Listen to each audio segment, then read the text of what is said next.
Hey, welcome to a very special episode. Oops, wipe that out the camera right there. Very special episode of Northwest&Chill called the NY&C UFC 251 special. Basically, this episode will be everything that happened on Saturday. This is Sunday, so we're putting it out today, but we're going to talk literally about every fight. I actually got a topic I want to start off. Maybe we'll do it after the first fight.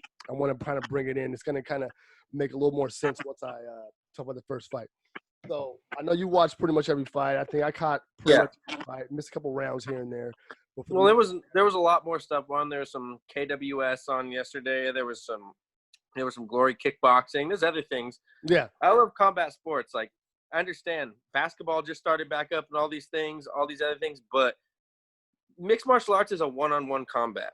It's two people. It's way less risk, and I can definitely see why that goes with boxing as well. You know, other combat sports like that are one-on-one. Judo, wrestling, those things. And that's kind of like I was gonna hit off on this first fight, but since you kind of brought it up, let's kind of just talk about that. I know we kind of had a similar kind of conversation about the casuals versus not hard. I mean, I guess you would call them hardcore fans, or what would you call them? Well, I'm a horrible spectator. You know me, man. Like, I went to a stand-up comedy show. I ended up hopping on, asking if I can get on there, and did my first open mic that same night. So I go to a concert, I want to play. So watching mixed martial arts for me, it just makes me want to train more. It makes me want to compete myself. But that's why I like it. There's a lot of people who like it for their own reasons, but I've been noticing there's a trend because it's the only sport that's on right now. It's catching the eyes of a lot of people who usually would only watch something like a big Conor McGregor, Ronda Rousey type fight. It's capturing more eyes, which is good and bad for the sport. What do you feel about that? Well, this is kind of what I wanted to touch on. So the whole casual and then like I said, I guess you want to call them hardcore fan. I believe that there's casual versus hardcore. Let's just say that. I believe there's more than two. There's a casual fan, like that big fight fan, like the old school Tyson fights. There's a lot of people who watch Tyson fights who didn't really watch boxing, but it's Tyson. So you watch a Tyson fight, So there's a lot of fans like that. But with UFC, known as a casual, that would be a casual boxing fan. But with the UFC, I'm seeing a lot more. There's casual fans, but there's a lot of casual fans who really don't like the mixed martial arts because it gets boring with the wrestling and the grappling. They like to see the striking. So those are kind of casual fans. But there's another in between, maybe even two tiers in between that, who are guys who maybe wrestled in high school. Maybe they did some grappling or some karate as a kid, and they know about a little bit of these. So sports. You're saying somebody with like a comprehensive or extensive background, not even extensive, but just a better knowledge, even comprehensive. Maybe not even they did a lot of it. Maybe they enjoyed watching it. Maybe they grew up with the parents doing it, but so they have a little more. Hold on, the little one jumping in here trying to get his little word in on the microphone. But like I said, it's more of it's more to them because like I watch it more, I understand it better. Like when I first started watching UFC, like UFC 1, I was like, "What the? This is dudes in here just scrapping." It wasn't. Well, that was different back then. Yeah, they were fucking eye gouging and neck just fighting. Like that, These are put them in a pit. The one man comes out. It's like a movie, It's like one of those type of things. So what we have is this martial arts training on multiple facets, competing together before you have wrestling or karate or jiu-jitsu or judo separately. Now it's combined into one thing. You know what I mean? Well, yeah, definitely. That's why the name mixed martial arts. It's everything into one. If you're an amazing boxer, you're an amazing wrestler, if you can employ your discipline onto somebody else, then it's beautiful. But then there's guys who know how to tie it all together. You know what I mean? He might not be the best striker or the best grappler, but might be a better mixed martial artist. But as how should I say this? Westerners, we grew up watching striking heavily, boxing majority. So when we watch a mixed martial arts fight, if two guys are on the ground, it's just almost foreign to us. We're sitting. That's when you hear unless the boo. You come from a wrestling background or something. Exactly, like what you're saying, with somebody who has a comprehensive understanding of the sport, opposed to. So there are people in the middle, but there are those weekend warrior guys where it's like, I would have knocked him out if I was in there. Yeah, like, I put those guys on a kind of a different level because those guys are great fans. They come for the big fights and it's fun. They have a good time, just like they come for the big boxing fights. Put in a body bag, clothes and shit. But there's people who start watching UFC because that's their first exposure to MMA, and they actually gravitate more like, let me look into this more. YouTube's a thing now. You know, people start finding out about other promotions, and like myself, like I wasn't like huge into mixed martial arts. I didn't know a lot about other disciplines. I mean, I knew of them, but watching UFC, watching Pride, watching, you know, those broaden your horizons. Like, say somebody with a Fight Pass would be able to understand a lot more than somebody who doesn't, because you're seeing striking from multiple different disciplines, with kickboxing, with wrestling, with judo. They'd have the Eddie Bravo's EBI Invitational, so that's grappling tournaments are even running on. Grappling tournaments are some of the best things I've ever seen, dude. I've seen some jiu-jitsu tournaments, freaking incredible stuff going on. So what that said is, I think there's a level in between, maybe two in between, that casual, like, guy versus a guy who's a hardcore fan who's training, he knows all the move names. But there's a guy in between there who strives to want to know what the sport's about, doesn't have all the training or intricate knowledge, but he's still, I think he's way above a casual fan. But the term casual versus hardcore, you don't have to train to be a hardcore MMA fan. Okay, there we go. Training doesn't make you a fan. When I was training hard, when I was getting ready for fights and stuff like that, there was times I didn't even give a fuck what was going on in UFC, because I had my own fights to get ready. Okay, I had my own nutrition, I had my own training. So it was in the back of my mind. It was, see the UFC poster behind me, it was literally in the back of my mind at that point. You know, I mean, it really was. But I could see, people with, like you said, with the understanding of it, who are fans. Hey, I know some people who are just straight fans that don't even know how to throw a punch, that I would say that are a little more than a casual, because they know their shit.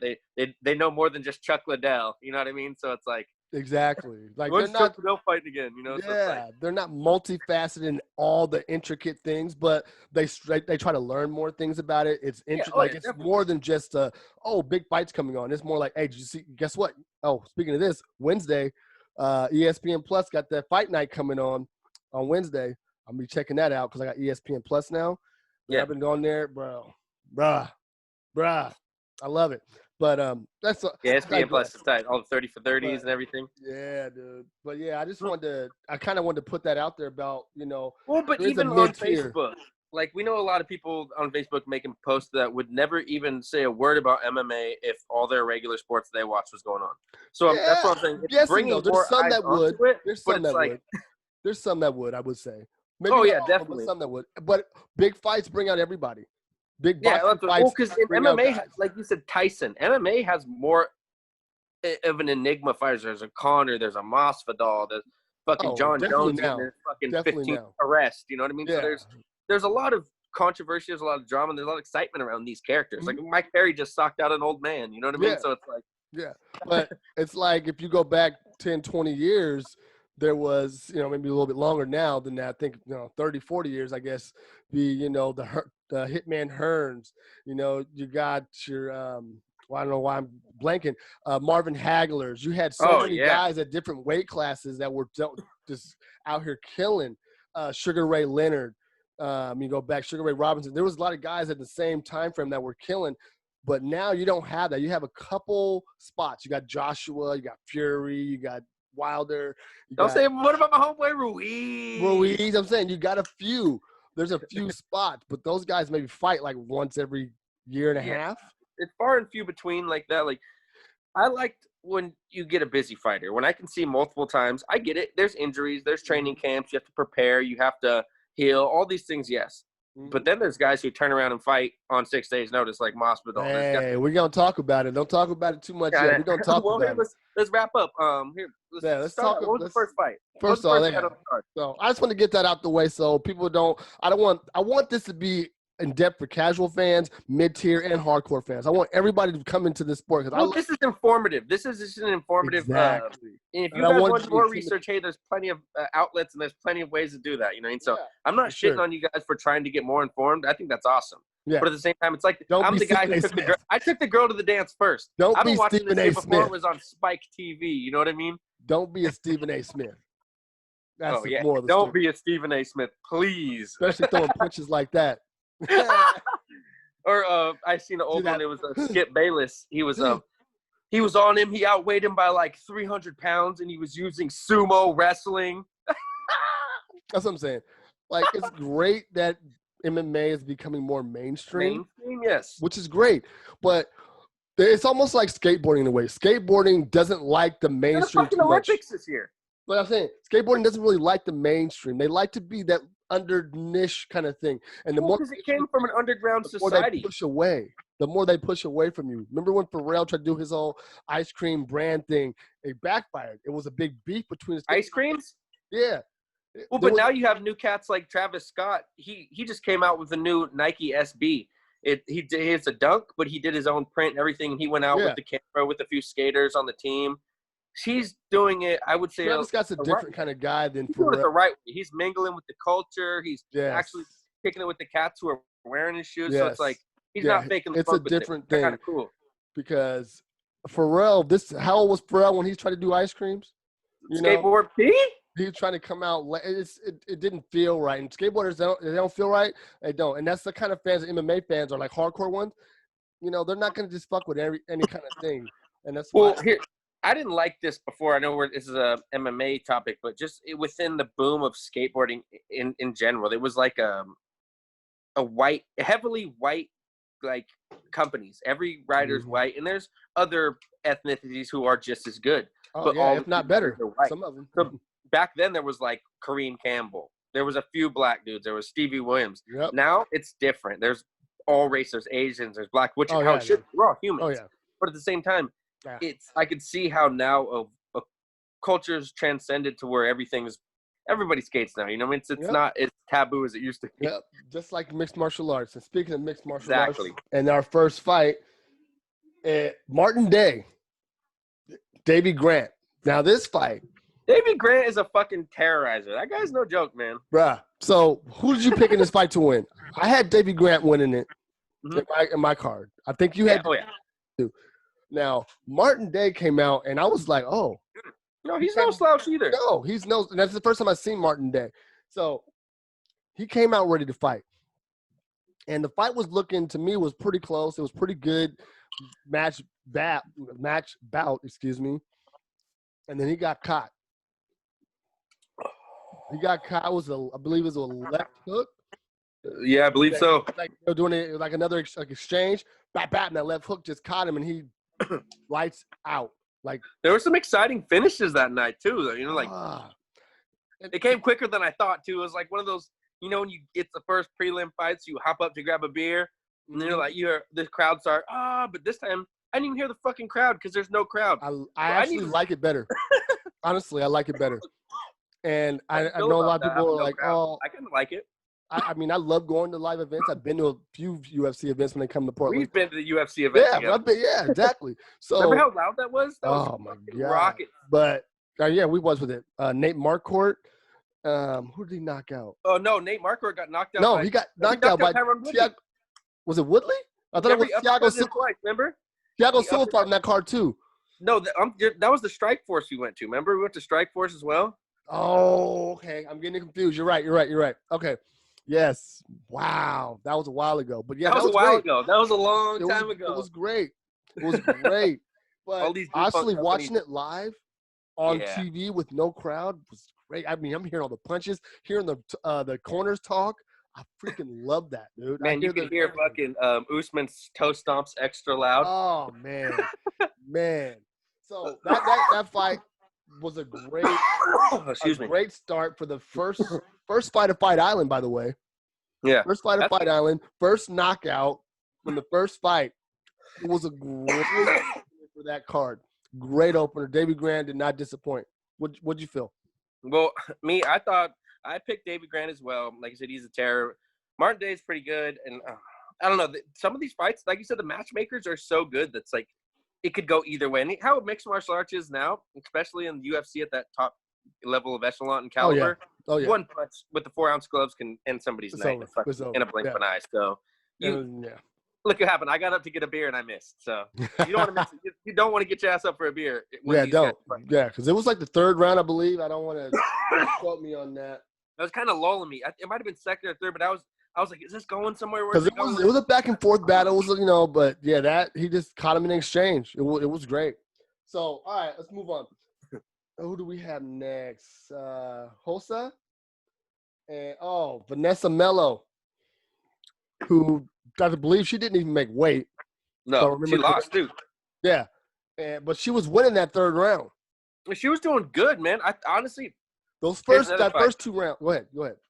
I went to the bathroom real quick, and I came back and I seen her winning the third round like that, and I was like, oh shit. So when I seen her lose, I was like, oh, I just didn't know where it was going because I missed a little bit. So yeah. So here, what I saw, the first 2 rounds, she got handled pretty handily. It was the first round she did her business. Yeah. It was pretty good. So basically, that third round, it was like she was going for the finish, and if she probably would have had another minute, she probably would have got it. I mean, you saw that third round. She was putting in work in that third round. She was tagging her. She was and man. Some people get better. Some people get better as the fight goes on. You get loose. Like, hey, they always say come out on your second win, so you don't come out with a sweat. You know what I mean? Yep. And that's one reason I love how UFC, even on non-championship fight, on main event fights, give them 5 rounds. Because sometimes 3 rounds, when a fight like that, a main event fight, you got to give them those extra rounds, man. Because 3 rounds sometimes is not enough. 15 minutes just ain't enough. I need more. They need more time. Well, starting to open up. You know, third round is I'm just catching my breath, ready to go. There were so many good fights at night to where like you didn't want to miss any of them. You know what I mean? And that was a good fight. They kicked it off for the women, first women fight, second fight of the night, first women fight. Because there was a few women's fights this night. That went to decision. Good fight. She won, obviously, on my card. So bout number 3 is the end of the early prelims, guys. So we're gonna wrap up the early prelims and go right into the prelims. No, there was 3. There was 2 more before that. 2 more? 4? There was Tybura and Grisham was the last fight of the early prelims. Then we got Paiva and oh my God, Marcin Tybura, right? Yeah, that wasn't that, but we forgot. Don't forget about Paiva. Oh, Paiva. And I can't even say it. I don't even know Paiva Paiva did good. Yeah, Paiva was great. He was. I was worried for him for a while. The length that he was using, his legs, he was keeping his strikes. About 3. Paiva's about 3, right? I was right after Hossa and Mello. Yeah. Because I got all the ones right up to the 4th fight. I had them all right. The first 4. I got all first 4 right.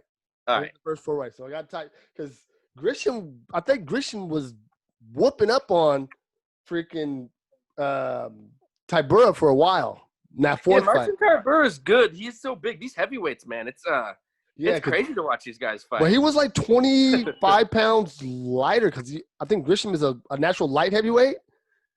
It's scary. You can be 207 and be considered a heavyweight. Yeah, he came in at 226. The other dude was like 250 something. So he had him almost 20 pounds.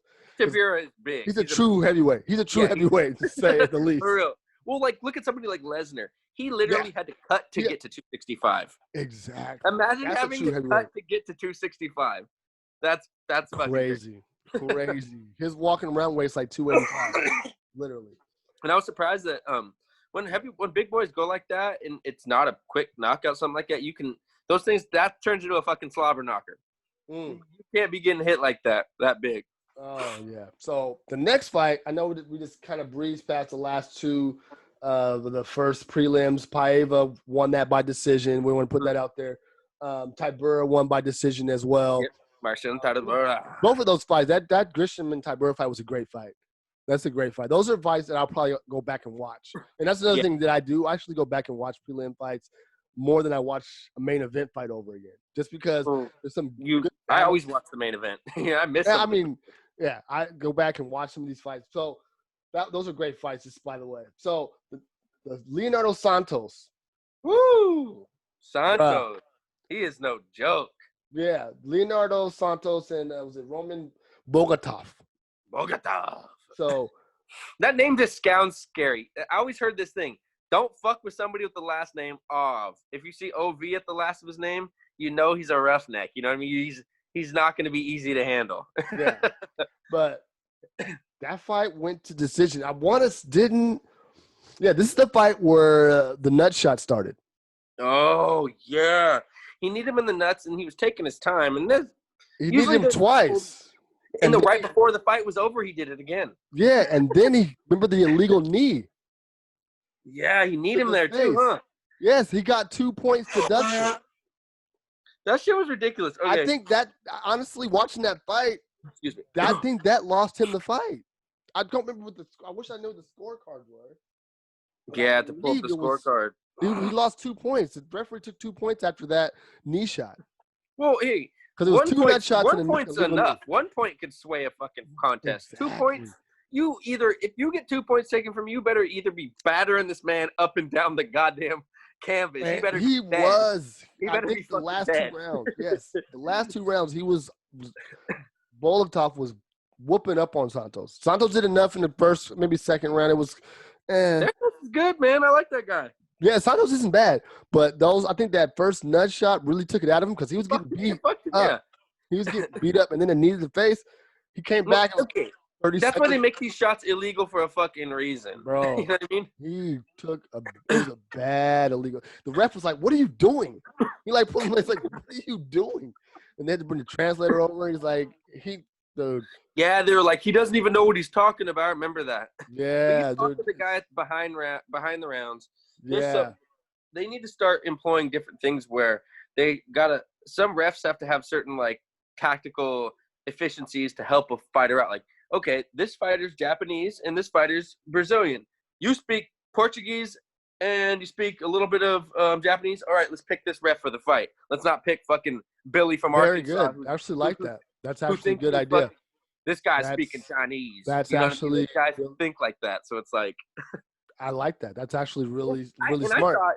And here's another way I thought, just to throw my 2 cents in on here, how to get rid of all these wacky-ass decisions. Let's throw ex-fighters, ex-coaches, or people with non-biased actual knowledge and experience as the fucking sanctioning bodies to judge these fights, not random people who maybe judge majority of just boxing matches who have no grappling sort of tenure to judge. I think that's been a thing for a while. And that we can actually do a whole little fucking segment spiel. on that. I got more to say.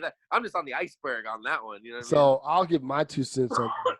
Now, I understand when they first started out, there wasn't a lot of people qualified. No, they had Cecil Peoples and shit like that. So now there's no excuse. There's tons of people. Look, I mean, shit. Really, you want to get down to it? All the referees are qualified to be judges, in my eyes. All of them. Well, look at guys like Herb Dean. That's what I'm saying. He actually has mixed martial arts experience. That's what I'm saying. There's Mark Goddard, the other referee. He actually has mixed martial arts experience. And they've been doing judging for this for so long, and there's no way you can't tell me these guys are not qualified. Think about great coaches, Greg Jackson, those kind of guys. I always thought the ref should be the third judge or the extra judge because he sees the fight better than anybody. He's up close watching the fucking fight better than anybody. And he's the one right up in the mix. Is impartial because he's there to protect both fighters. His sole job is to protect the goddamn fighter because you know those gloves don't protect him. And if once I stop protecting myself, he's there to talk about that later. And I wish I would have wrote it down, but I want to know who the referee. Oh, that's the Aldo fight. I was gonna be pissed on that. Yeah, we're gonna talk about that was fucking disgusting. We're gonna talk about it. Who was it? Fucking Mazzagatti? I don't remember the grocery list. I wish they need to actually fucking disgusting. They need to put that in the thing. Who's the ref? So anyway, that was the Bogotov. So Bogotov Bogotov won that. No, Bogotov lost that fight. He lost that fight by decision. Yeah, he did. Lost by decision. The 2 points. The nut shot. You can't be kneeing buddies in the nuts. Bro, 2 nut shots and then an illegal knee to the face. You're not going to win that fight. I'm sorry. Yeah, you better knock the motherfucker out. That's what you better kill the guy. Yeah, exactly. On to the next. Amarkani. Oh. Danny Henry. Dude. Bro. Amarkani, that guy's tight, dude. I like that dude. He's cool. I picked it wrong. I went Henry. You did? Yeah. I just had a feeling it's one of those go with your gut type things. Yeah, well, I've seen Amarkani fight before. I think he's really cool. He has a funny personality. Like he has cool interviews. He has this funny videos where like he randomly like eats apples. He's a weirdo, but he has his own personality. It was an anaconda choke. Yeah, like, and if you're like with an anaconda choke, I think he's like one of 3 people to have 2 or more anaconda choke finishes in the UFC. I believe something like that. Man. I made some money, man. Anaconda chokes aren't easy to pull off. I lost some money too. Yeah, anaconda chokes aren't easy to pull off. Like, I consider like the other one submission that I think to myself harder to pull off besides like an Ezekiel choke is like a twister. Twister's pretty hard. There's like stuff like Gogoplata or like Peruvian necktie. If you see somebody pull off really something like that, moves. That's high level. Banana split. Fucking there's that's high level submission game. You're like the likeliness of getting somebody in there. Because okay, check this out. A lot of things have to play out right for that to happen. Like for banana split. Grappling matches, that's way more likely because you guys are just grappling, right? When that's just, everybody has a plan until they get punched in the face, right? Black belt turns into a white belt real fucking quick.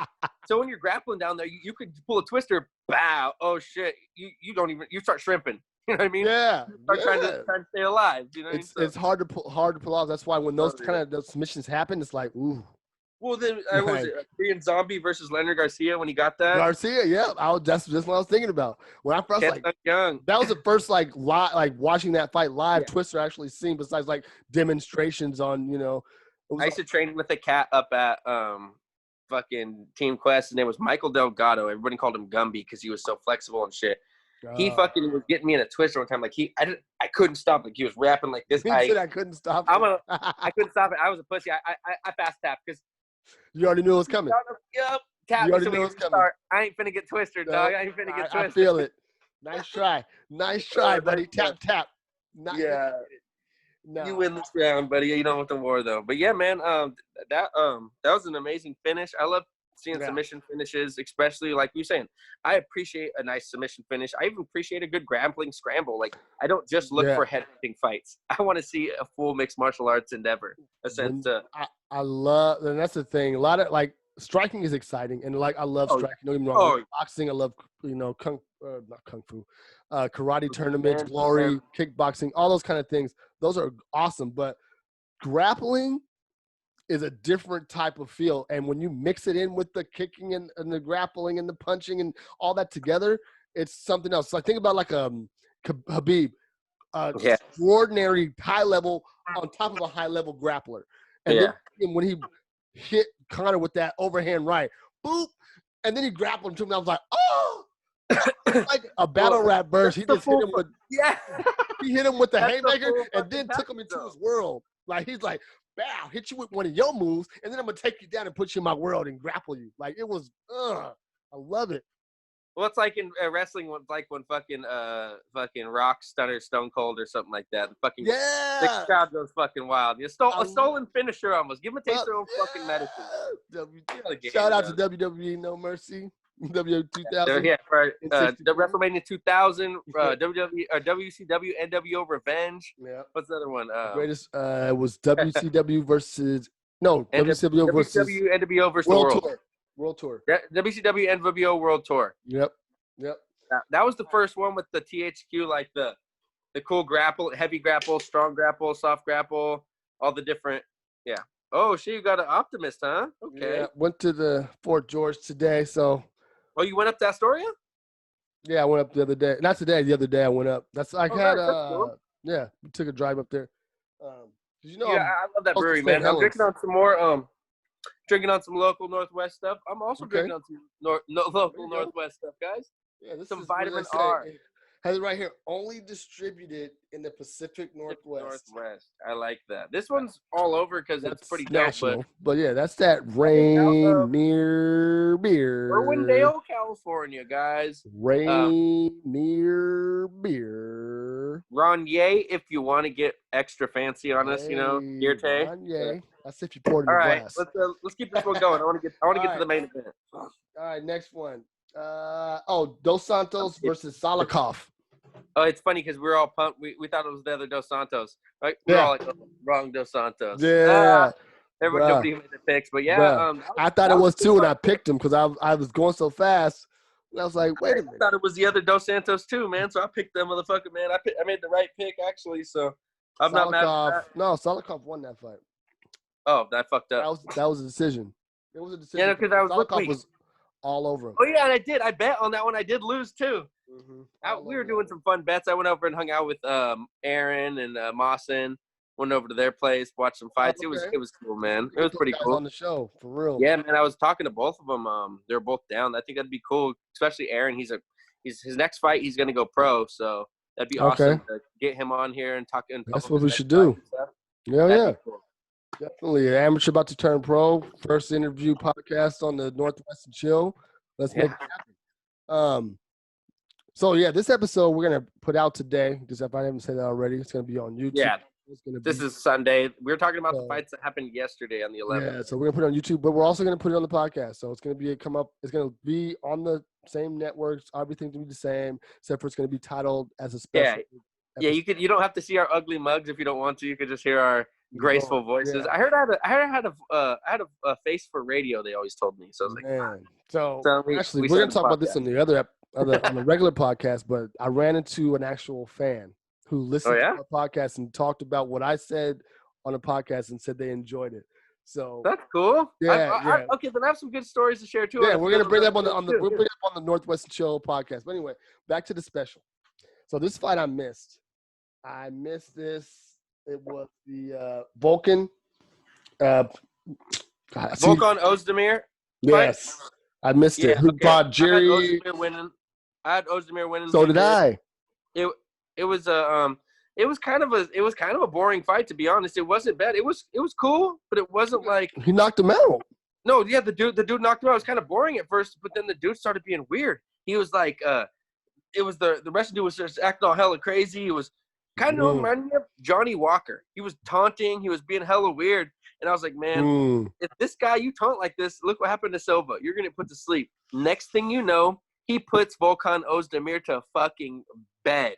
That was a fight like that. I remember that. The Russian dude put Ozdemir to sleep. Like, because you know when someone's taunting and you're like, yeah, what's he going to do? And it was his, I believe it was his first UFC fight. So this guy, what was his name again?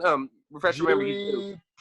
Prochaska. I know I'm butchering that. I'm sorry for that. Yeah, fucking, he ain't listened to it. We don't give a fuck. And we don't know anybody with that last name either, so they don't know if we're butchering either. Well, whatever language that is, I'm sorry. This guy, I guess, turned down a contract to be in the UFC prior. He said he didn't feel like he was ready. And you know what happened? He kept doing his thing. He was on the right track.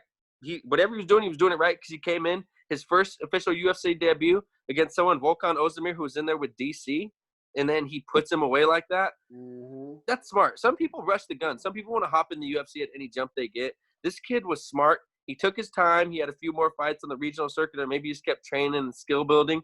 Then when he came to UFC, he came proper, and he got a fucking knockout win. He probably got some money off it too. Yeah, so good for him. I'll definitely be looking at that guy a little closer now. And I want to see him for Johnny Walker. I swear, that'd be fun. Yeah, fun to watch him. Interesting. So next fight, let me get what do they call those?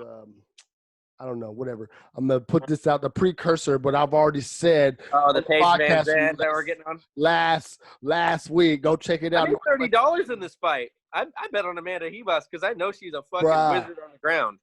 I don't know much about Ribas. I know she was good on the ground. All I knew, this is what I knew. She's good. Paige Van Zandt. Paige Van Zandt, whatever you want to call it. She's an Instagram model, not a fighter.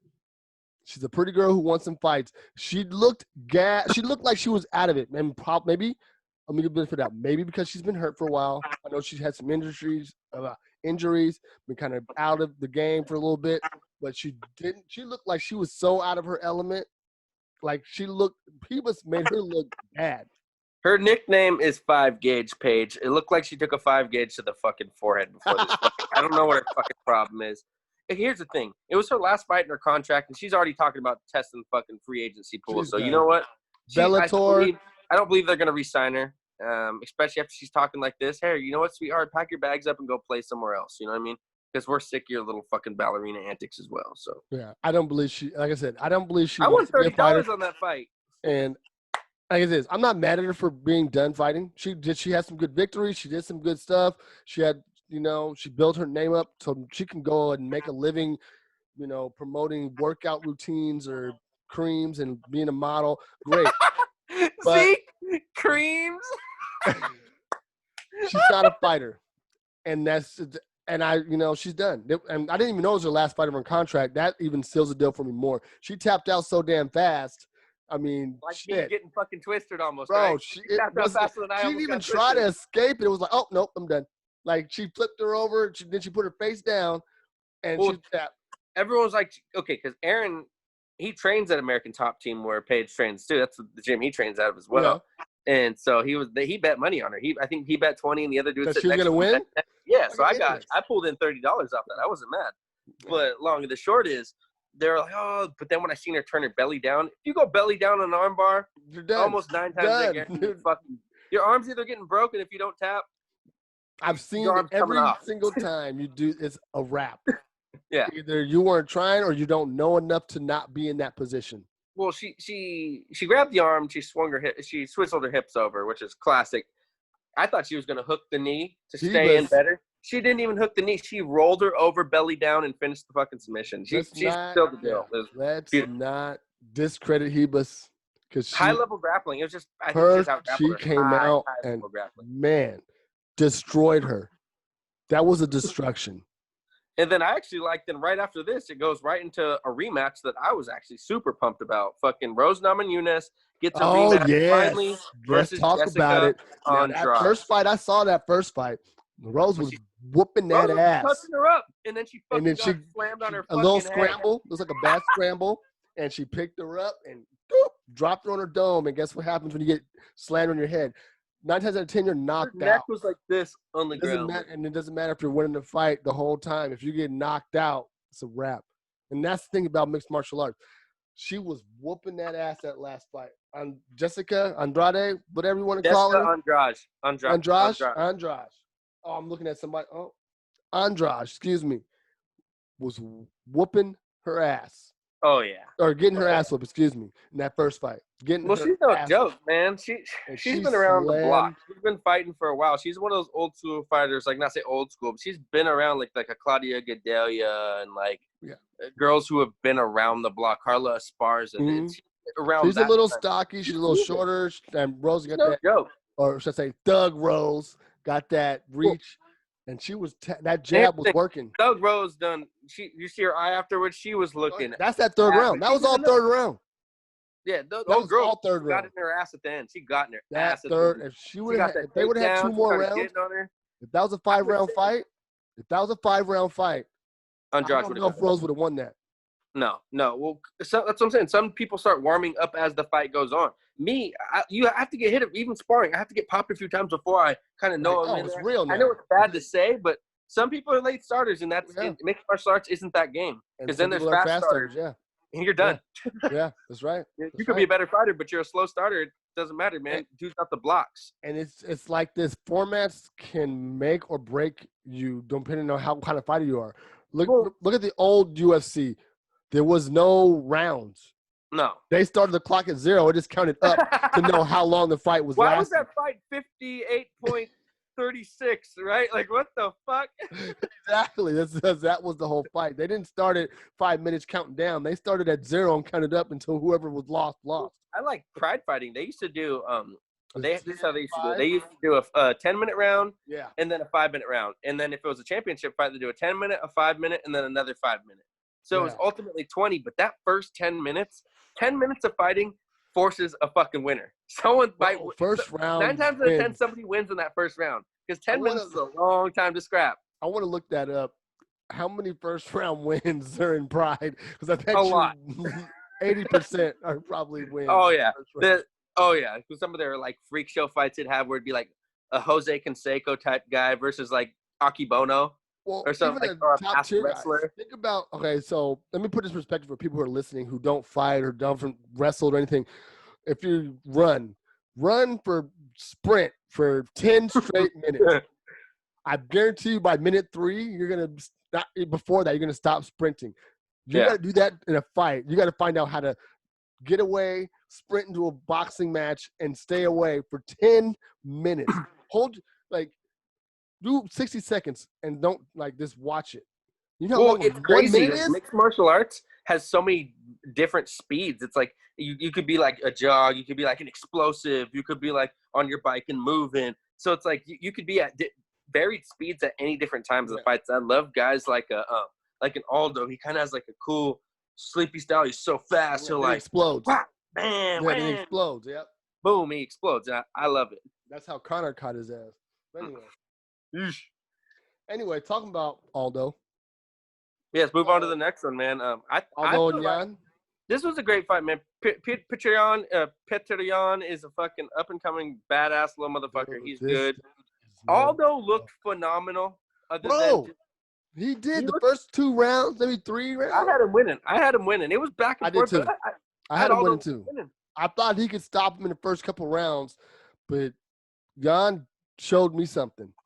He showed me he's got something else. Like Aldo's looking skinny too, though. Aldo, for this 135-pound class, like seeing Peter Yan, he looked like he was more filled out. He looked more healthy. And I'm not saying Aldo looked unhealthy. It just I think he's better at 45, but I don't know, man. I agree. It was a good fight. He's only fighting the best. He either fights championship fights or literally the best fighters in the world. So it's like Joanna Champion. He's only like 35 or 33 or something like that. Yeah, he's young. He got in the game early. But there's a lot of miles on him. He's a veteran at this point. He's fought more than guys that are like, older than him. It's crazy. But before we pass this fight up, this fight should have stopped, ended up way before it should have. I don't remember the referee. I wish I would have wrote it down. I wasn't planning on doing this episode now, so I can scream it from the rooftops. 2 words: bad stoppage. Not that it was a bad stoppage that he didn't beat him and the right person didn't win. It was a bad stoppage because he took way too many unnecessary blows, and it was basically right to the back of the fucking head. He was hitting him in the back of the head. Yeah, there was a lot of those that were like that, and it was like he wasn't able to defend himself. And Aldo's a guy. There's a lot of pride guys. I don't mean pride the promotion. I mean he's gonna go out on his shield. He's like, hey, the ref's gonna stop this fight, or I'm gonna get knocked out. Or like tapping out. If you catch me in a choke, I ain't tapping, bro. Yeah, I'm gonna go to sleep. I'm going to sleep. It's pride. I get it. And there's a lot of guys like that. And the ref is supposed to protect you from yourself sometimes. That's what happens to happen. And that's why you're cornerman. That's why they call throwing in the towel. Exactly. Because sometimes you don't have the talk mindset. About it. That's what I'm talking about. His corner has some ownership in that too. They're like, hey, Aldo probably told him don't throw the towel in, because you know what? Forget it. Be mad at me, Aldo, for a couple of days. I'm helping you live longer. This is battled years off his life. Who knows what damage he took that he didn't need to. Here's the other thing, too. He lost. Let him lose and still keep some of his senses and shit. I was getting pissed because, I know how it is. Getting hit, that takes miles off a fighter's career. And I want to see Aldo fight again. Yeah, exactly. I don't want to see him because some dumb ref can't stop the fight on him. But hats off to Peter Yan, too. Because sometimes a guy he couldn't let up, man. It was his time to win a belt. He did what he was. He couldn't supposed to do. Take his feet off the gas. You know what I mean? So I mean, I don't know. It is what it is. I loved how GSP finished Matt Serra though. In 1 second, Matt Serra was turtled up over like this. GSP got up and started kneeing him to the body. I wish he would have. When guys are turtled up like that, I wish guys would pop up more and start kneeing him in the body because it's just like. I mean, I don't know, man. I've seen fights where guys get up and look at the referee. I've seen it's not right. I'm sorry. I've seen fights where guys will look at the referee like, "Stop this." Yeah. What are you doing? Like, he's done. Like, what do you want me to do? And like, I love. Yeah. What more do I have? Do I have to kill the guy? Like, what, Tyrese? What more do you want from me? But yeah, it's like, what really more should I be doing? This guy, that's a respectful person as a fighter. A lot of fighters, people don't realize, just because you have a career as a fighter doesn't mean you're a violent or overly violent person. No, most of those guys are sport now, guys. It came a long way from the bare knuckle backyard alley shit, the Kimbo Slice days. People look at guys like fucking a perfect example, Stephen Wonderboy Thompson. Man, that you can't hate that guy. He's like the nicest guy in the world. Like, if you don't like Stephen Thompson, you're a fucking douchebag. Sage, you know what I mean? was it Sage Northcutt? Oh my God, that he's the nicest man in the world. I kept saying, you look at these guys and they're like small orphans from fucking disasters on the weekend and shit. You know I'm sure he rescues kittens on his free time. I'm saying the guy is like, he looks like an altar boy, like super nice. So people and that MMA gets that kind of bad rap sometimes. They're dog fighting and they're on the ground. Human cockfights. Knee and elbows. I'd like to think the level of, like you said earlier, is comprehension, the knowledge. I'd like to think people are more in tune to what's going on now. Like, people know there's not nut shots. Nobody's getting bitten anymore. There's no eye gouges. But still, then now he's humping him on the ground. There's still, like I said, that casual mindset, or even lower than the casual the guy who, casual. Where's Rhonda? Like, she's in the WWF. Oh, like, You know what I mean? Like, and hey, I don't mind. Hey, man, if you're bringing dollars to the sport and keeping the sport I love around, I ain't mad I'm at waiting it. for Conor to sign his WWE deal. I'll watch. He'll be entertaining. Him and Covington. He'll be entertaining. He's got the voice. Like I'm still mad. It's a real. Who the fuck is that guy? I'm still mad that Chael Sonnen never had a run in WWE. I think he would have been phenomenal. Still could, man. Still could. Phenomenal. Anyway, all right, man. Let's move on to the fight I was super pumped for. Alexander Volkanovski versus Blessed Max Holloway. Pissed. I'm fucking pissed. I had Holloway winning. Everybody else around me. Winning. I think we had 8 or 9 people in the room. Everyone had to fight for Holloway. Let's talk about it. So, 2 knockdowns in separate rounds. Okay? Alexander Volkanovski got 2 takedowns as well, but they were nothing done with them. Max popped up quicker than a fucking boner after a blue pill from an old man. If you don't care, he didn't do shit when he held this man down. If you're not capitalizing at least some sort of time frame of a takedown, like control on the ground he didn't do any control. It was like I pushed him on the ground, he fell and jumped up. Max, like I said, he popped up quicker than a boner from an old man after a blue pill. He popped up like the Undertaker, you know what I mean? So it's like, I don't know what to tell you. Those takedowns right there were null and void. But if you get touched and your ass sits on the goddamn canvas, that means something. And I had Max winning. Now, he didn't fucking trounce the dude. I picked him to win, and I said my card, he won. He won that fight. I lost my $30 I said I won earlier. I lost it on that fight right there. Yeah. I lost my money back on that fight right there. So I was kind of bummed. So I was like, fuck. What really pisses me off is now Max is going to have to go through somebody else before he can get to another title shot, even though he didn't lose that fight. I'm curious who the fuck is Volkanovski going to fight next. I'd like to see that. What I heard, Dana ripped the rep. You know, he does that. He rips the freaking but, you know, Dana, rightfully so, is not in the judging aspect and has no control, which is good because I don't want the other company having any pull in that. So no, he shouldn't be. Like you said, he's the boss isn't going to choose his favorite fucking pal to win. Him being able to rip them, I like, because he can be like, hey, I thought that was bullshit too, which means the guy who makes the matches, who makes the fights, also saw what I saw.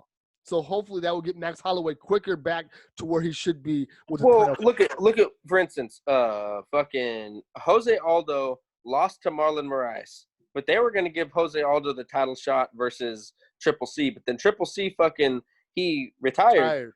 So then now they said, you know what? We have a vacant bantamweight title. Let's give it to not Marlon Moraes and fucking Petr Yan. Let's give it to Aldo and Petr Yan. But let's not forget, Aldo just lost a title eliminator fight to Marlon Moraes. But Dana was like, you know what?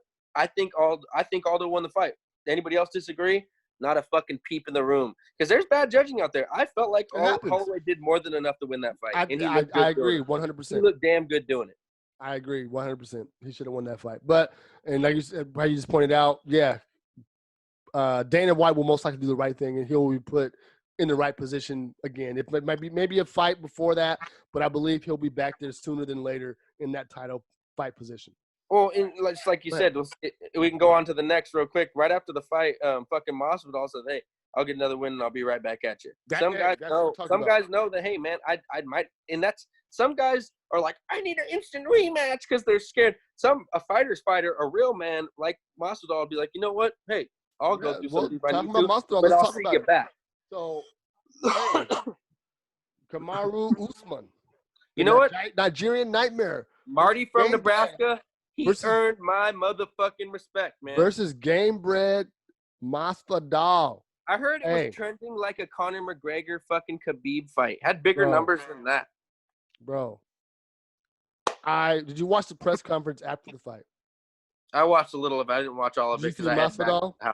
No, I didn't see him. What was he saying? So I'm gonna break it down pretty simple. Basically, he was like, "Hey, dude, earn my respect. Back and forth. We both earned each other respect." I told him, "Hey, I'm gonna get a couple wins. I'll be right back here." He was pissed at himself. He's like, "I want to go to the gym. I want to go run sprints. I want to do this. I want to get this energy out." He definitely was saying he didn't make any excuses. He said he wants to get better. He just kept saying 6-day notice. He's like, no, I'm not making excuses. Once you sign your name on that line, you're saying you're ready to compete. Yeah, but if you have a full camp Come on Yeah, now. but he said, I'm not giving no excuses to myself. I signed on the line, like I was ready to go. I made the weight. I lost. The dude was better than me. What he basically said, he was like, I underestimated him in certain things, and some things I underestimated him in. So, and he didn't really specifically say too much. I mean, he did a little bit. Like he said, my takedown fence I thought was pretty good, it was great. I think it Well, was look at on 5 or 6 days. Look 16. at what happened. Tyron Woodley couldn't even defend the takedowns like that. He in Street Jesus was doing good too. He Yeah, wasn't he doing did like bad. He 5 was or winning some of 16. the rounds. He defended well against the takedown. So he said, but the control he was able to hold on with the clinch. Yeah, he was right in his that- face. He said he kept pushing him against the cage. And That here's the thing clinch you guys don't get. control. If you can hold a man's back against the cage, that's basically like holding his back on the ground. And They then know how to underhook. yeah, go ahead. They know how to roll out. Sometimes you can't. Yeah, Fucking looks Nigerian easy. is a goddamn terror. He's a fucking that kid's an He's a animal. Nigerian nightmare. So He tied George St. Pierre for the longest win streak in that division as well, 12 wins. Yep. And let me break down so kind of people can understand. If you're a boxing fan and you probably watched the second Fury and Wilder fight, the equivalent of how Fury was leaning on Wilder that fight is what it's like when Kamaru was holding him against that cage. The control he was able to exert on him and not do anything about it. That's kind of he didn't even really cause that much damage. It wasn't the damage. It was didn't really cause damage, but it's control. The control. That's another. He wasn't able to do what he does best. Is one of the fucking attributes that they judge a fight on, and he controlled a lot of the fight. But at the same time, Jorge Masvidal is no joke, man. No, and he'll be back. He'll be back, no doubt. But and at the same point, the Nigerian Nightmare earned a lot of new fans that night. He gained respect of Masvidal. He gained respect of a lot of people who didn't. I mean, I respected the guy beforehand. Yeah, I just thought Masvidal's been on a tear. I'm a fan, dude. He is a beast. I'm a fan. So wrestling is next level. He shut up Covington. Love it. He came here. He had outstruck Kobe Covington. He controlled the Street Jesus. Just held him against the cage. Basically, I mean. Well, think of it this way. It's not the most effective way, but it's smart and it gets you a win. You could look back at some of his old interviews. He was like, you know what, man, I might have the prettiest fighting style, but you know what? If you can't stay around this business too long if you keep racking up L's. You get forgotten, you get fucking discarded really quick. So if they say I'm boring, this and that, I'll keep cashing my L's or my wins straight to the bank. He said that. Holding a guy to the cage for fucking 25 minutes isn't the most exciting fight, but it's controlling. And would you want to stand up and brawl with a backyard boxer from Kimbo's fucking generation? Hell no. Let's put it like this. The fuck out. If you don't like it, striking match. Yeah. If your opponents don't like it, make me stop doing it. Yeah. You can't stop me from doing it. Don't matter. Underhook, it's like this. Spin me around and break off. Here's another analogy for the people who don't know MMA and about the cage work. Think about Floyd Mayweather. People say he's a boring fighter because he's so defensive. He's but a he gets fighter. the. Do you think he cares? Do you think he cares about how you feel about his fighting style? Guess what? He wins. It's an art. I love it's a fucking beautiful art form. But some people say, oh, it's boring. There's no knockouts. It goes 12, 15 rounds, and he just blocking and hits a little couple times. And if he ain't getting hit, he ain't getting touched. And here's the thing about counter fighting. There's some counter fighters that will, or remember when Anderson was on his thing where he kept slipping punches, but he'd slip them just for fun. Great example is at the Forrest Whitaker fight. He'll slip you. He'll slip them. Boom, boom. I like guys like Masvidal. We're talking about him more. He's a counter fighter, but he still goes in the offensive as well. He'll counter fight. He'll do his things, but he'll still get on his horse and start throwing spears at you too. You know what I mean? So you got to. I love his fighting style. He's tactical, but he also does what he needs to do to get the fucking job done. Oh yeah, and he hurts you. He causes damage. He's definitely gonna be back. We haven't seen the last of Masvidal. I believe this actually fueled more for him, and it's gonna be great. But at the same point. Hey, Usman, this man is for real. If you guys thought he wasn't for real, Marty from Nebraska, dude. If you thought he was fake, born in Nigeria, came over here as a child. It was only 30% of my potential. Bro, he came over as a child, started wrestling. That's how he kind of gained friends and gained all this, his, coming over here, kind of like how he settled in, was wrestling. And, bro, apparently he was natural at it. And looking at him, his punching, his striking in the Colby Covington fight looked awesome. Oh yeah. And if it, Then he stacked up against Street Jesus. His striking's not going to be. That's smart training, smart camp, smart coaching. Do you think he wants to box with that guy? No, I'm going to wrestle. You fight to win. You don't fight to prove that you're better at something than somebody's better than you at. Oh, he's a better striker? I'm going to prove by knocking him out. No. If he's a better striker, you win, dummy. Don't let him strike you. And if you're a better striker, strike at him. Oh, you can't? Well, not my fault. Yeah. Not my fault. You got to go back to the gym and do some training. Figure out how to get your strikes off. I figured just out like the one cat who turned down the fucking contract. He went and skill builded, came back and knocked the fuck out of Ozdemir. So sometimes these people take the shit like 6 days notice. You know, some people take it. And he, like I said, he didn't get finished. He went to decision. Colby Covington got his job. He only raised his stock to me. He only raised his stock to me. Oh yeah. Oh yeah, and then people, and he's so a fucking G, man. Here's the end of the press conference. They asked him like, "Who do you think is next for you to get back in the title picture?" Connor. And Connor's supposedly retired, but whatever. So he was like, "I don't know." Basically, he said, "I think I'm above Colby Covington because Colby Covington got his ass beat." I seen that part. Yeah, he said I finished the dude. Or he got his job broken by the dude that I did. Yeah, but people were saying both of you guys lost to Usman. That fight being and the winner going back to Usman that would be a great fight. I would love to see Masvidal beat the brakes off of Covington. Well, Gilbert Burns is still in the picture, guys. Yeah, and Gilbert Burns is going to be the next shot. So it'd be Gilbert Burns. You can put on the same card, and the winner, they can have the winner be like, "Hey, I'm," you know what I'm saying? So you can put Colby Covington with Masvidal. Winner of that faces the winner of Usman and fucking Burns. I think they should make Covington fight fucking Covington could fight shopping cart. He should he can fight a Magna hat. He should fight fucking Leon Edwards. Ooh, yeah. Leon Edwards' name came up too with Masvidal. Wouldn't be a bad fight. That wouldn't be a bad fight. 3-piece in the soda. He said he wants to have 3-piece in the soda. All right, so real quick, I want to before we get out of here, let's do a quick preview. I know we have there's fights coming up on Wednesday, but the big one that I know I want to talk about that, my least favorite MMA fighter, Daniel Cormier. No, you don't like Cormier? Why not? Cormier, it's not that he's a bad fighter. In my opinion, I don't think he's a bad fighter. I don't think he's a bad guy.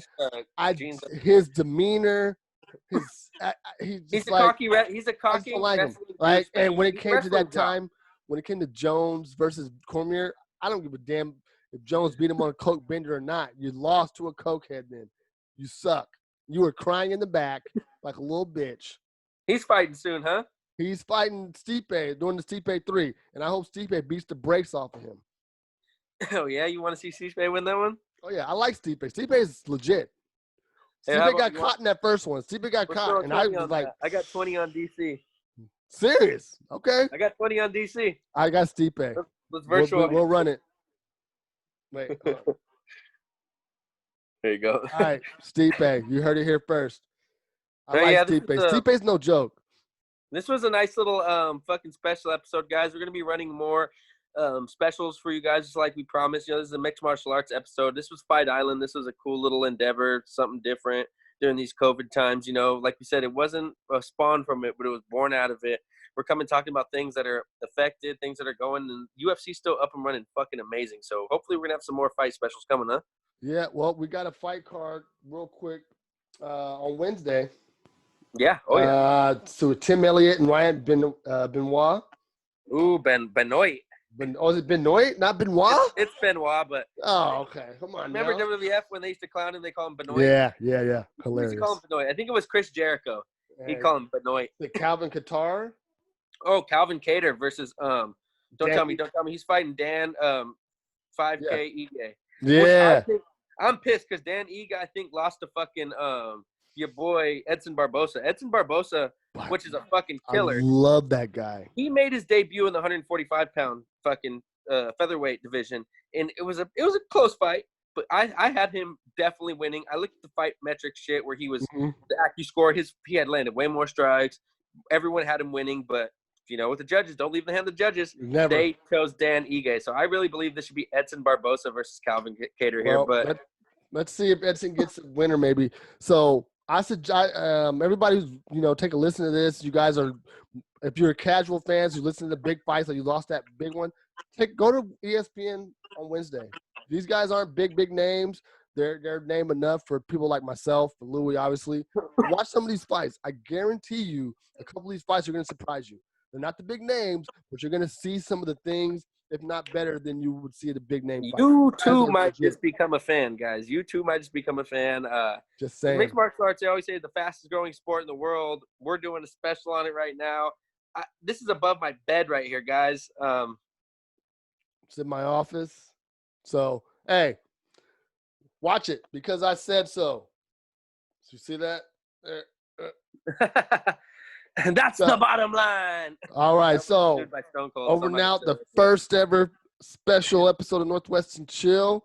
Don't worry, we'll still be back at our regular time and on Wednesday. But this one we wanted to drop here just because that first fight on Fight Island, the first Fight Island ever. And we're gonna probably try to do one for every major fight. Maybe not every one, but every big one we're gonna try to do a special for. Yeah, eventually we're gonna probably spin off a whole new MMA show. So look forward to that. With that y'all. Y'all like it? Northwest and Chill. It's your boy, Uncle Louie. All right. Northwest and Chill MMA special. Out. Y'all have a good one.